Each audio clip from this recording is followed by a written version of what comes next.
Gentlemen, welcome back to Atlanta and the Tiege Hanley Starting a Business Building a Brand vlog. This one, number 42. Today's a big episode because we're talking about cash. Just when we thought we were kicking ass, taking names, reality kind of smacked us in the face.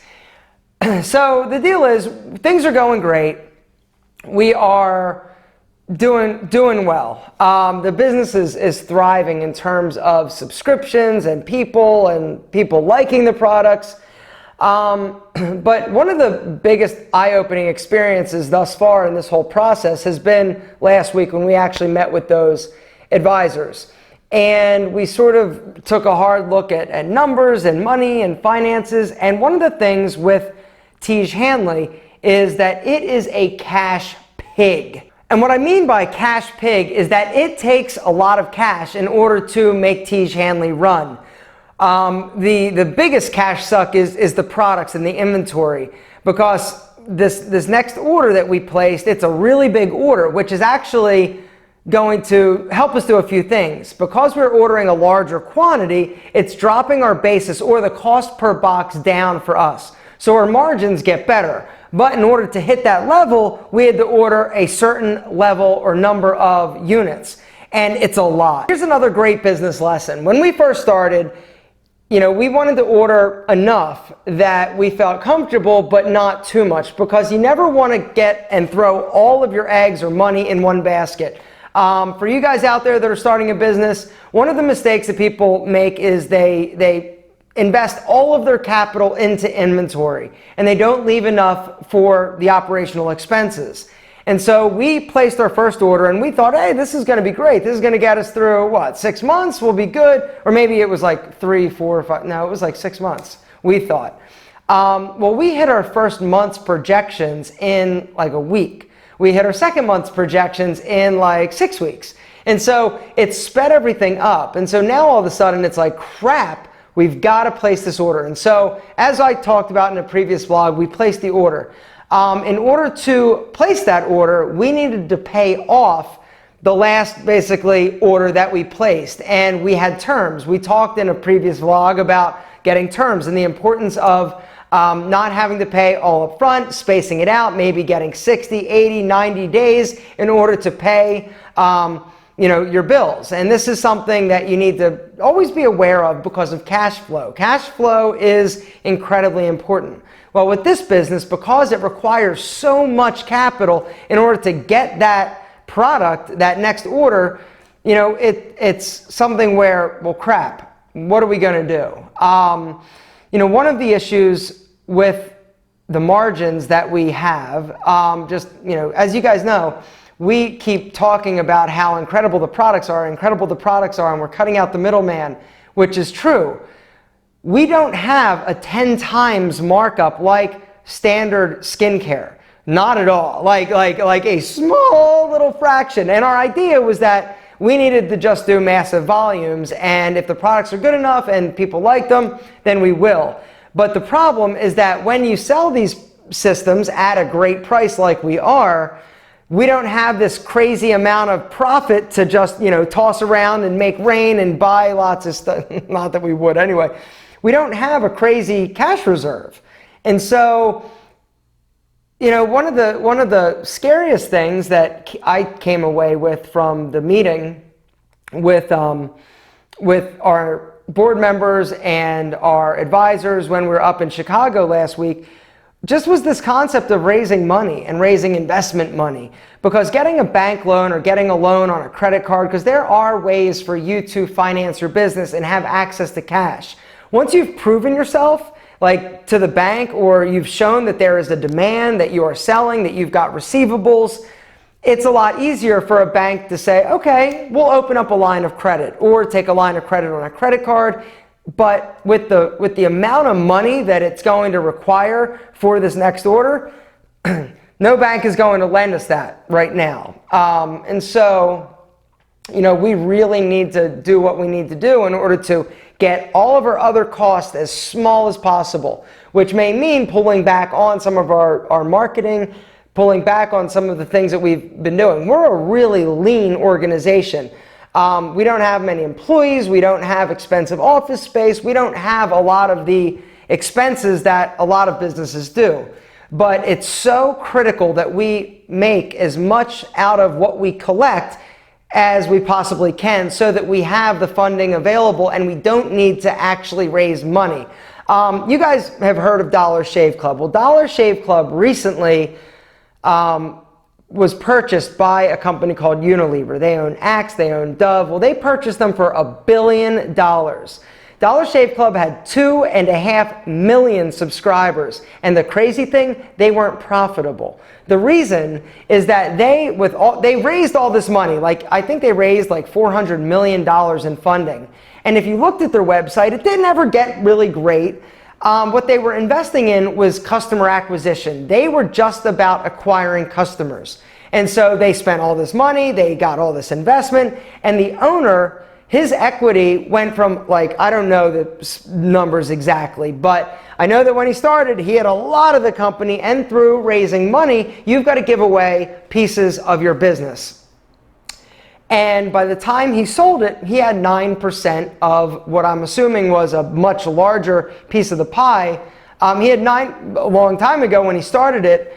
4 years later, which is crazy because he did all this in 4 years. 4 years later, he's got 9%, which still equates to like $90 million, which he's not starving, right? But with us, we don't want to give up equity. We don't want to dilute our shares or our ownership in our baby that we just started. And so we're just having to get creative and do what we can because that's not something that we're interested in doing right now. One of the questions that has come up multiple times is about, are we charging enough? And I don't know if we are or not. If we can't grow, and see, that's the other thing, growth. I mean, what does that mean? How fast do you want to grow? If you're somebody who needs to grow a business like super fast, like Dollar Shave Club, you're going to need to invest, or I should say, you're going to need to get investment capital because you're just not going to have the cash flow in order to spend on advertising. I mean, Dollar Shave Club is advertising on TV, they're advertising on Howard Stern, they're advertising on the radio, they're everywhere. But it's all about customer acquisition. Now for us, it's like, okay, we want to acquire customers, but we need to do it in a fashion that is smart.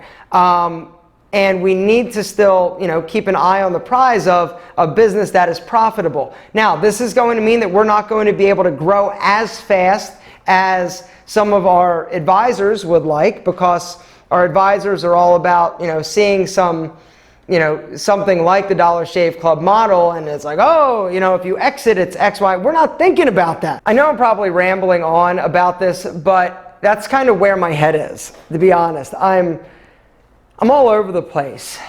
In a lot of these other vlogs, we had a specific direction, but at this point, we're running into that situation where success is kind of the scary thing. And so we're being successful, people are liking it, but now we're trying to figure out how we go about keeping things moving in the right direction and make money at the same time. Because, like we've said, the products are super high quality and we're not charging what these regular, or other skincare companies would, which is something we're incredibly proud of and what we set out to do. So that is a big win. Now, how do we grow on the margins that we have? That's kind of the big question. And how fast do we do that? So we've just got to be really diligent in how we go about spending money. So a few videos ago, I talked a little bit about influencer marketing, and we have had some of the influencers actually do reviews and promotions. Joe from Blumon, he did an amazing one, which is a lot of fun because he actually called me during his review and was like, yeah. Anyway, there's a link down below to his to go check it out if you want to. It's fun, and he did an amazing job. Another person who featured Tiege was Jose from Teaching Men's Fashion. These are two really big YouTubers, and so once again, it's like, boop, a sales spike, and it's like, what do we do? But like I said, influencers are not free. They're not cheap. They're not doing this just because they like me. Now they give me a deal because they like me, but it's still expensive in relationship to, just our funding that we have right now. And so moving forward, we just need to be very focused and choose our promotions wisely, spend money on marketing where we need to, and not waste any. And so we're in super tight, hold on to the penny mode while we sort of figure out the funding and the financing for this order that has been placed. It's coming, and so we got to figure it out, and we will. We've got a lot of great friends where if we needed to, we could probably go and say, hey, you know, we could work it out. But I just wanted to do this video and sort of tell you a little bit about money. And one of the things that you need to think about when you're growing a business is really that profit margin. And is it enough to grow the way you need to? And what happens if you grow faster than you actually expect, which is kind of the case of Tiege Hanley. Good problem to have, much better than the alternative of nobody likes it, nobody buys it, nobody wants it. And so next week I'm going to be answering a lot more of your business questions and Tiege Hanley specific questions. So below this video, let me know if you've got a question. I'd also like to talk a little bit about marketing. About influencer marketing. We sort of started to get into that, but you guys seem to really like that. And so I'd like to expand on that a bit more. And it's real easy for me because I've got a lot of experience. And so I can sort of share with you sort of what I've seen, because you know, you're going to be potentially reaching out to influencers, whether or not they're Instagrammers or people that are popular on Facebook or YouTubers, because this is really where a lot of people's eyeballs are. They're not looking at billboards, they're not watching TV, they can fast forward commercials. It's these influencers that are having in-content advertising that is the new big like gold rush. Everybody wants to do it because it's so powerful and so effective. And so I think next week I'd like to tell you a little bit about it from my side, just to help you if you are going to be starting a brand, sort of what guys like I are looking at, what we're thinking about, and how to go about approaching us, because I think it's probably valuable and not something that you find out there on the web too much. So here at Tiege Hanley Vlog, I am very happy to be honest, open, and tell you guys what you want to know. So if you've got a question about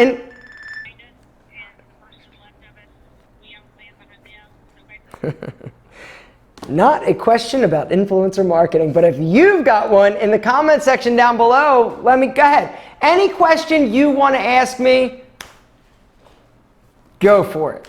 I'll probably answer it. I could potentially plead the fifth, but I'll do my best to answer any of your influencer marketing questions, Tiege Hanley questions, business questions. Next week, it's all about answering your questions and talking about marketing. And if you have not tried Tiege Hanley, I don't know what else to do. What are you waiting for? It is fantastic. Try the level 1 box. It's a start, and then you like it, you're like, wow, this is amazing. I think I spit on myself. Sorry. Then possibly move on to level 2, 3, whatever. It's up to you. It's flexible. We're on your side. Gentlemen, thanks for watching. Link to Tiege down below. Thank you.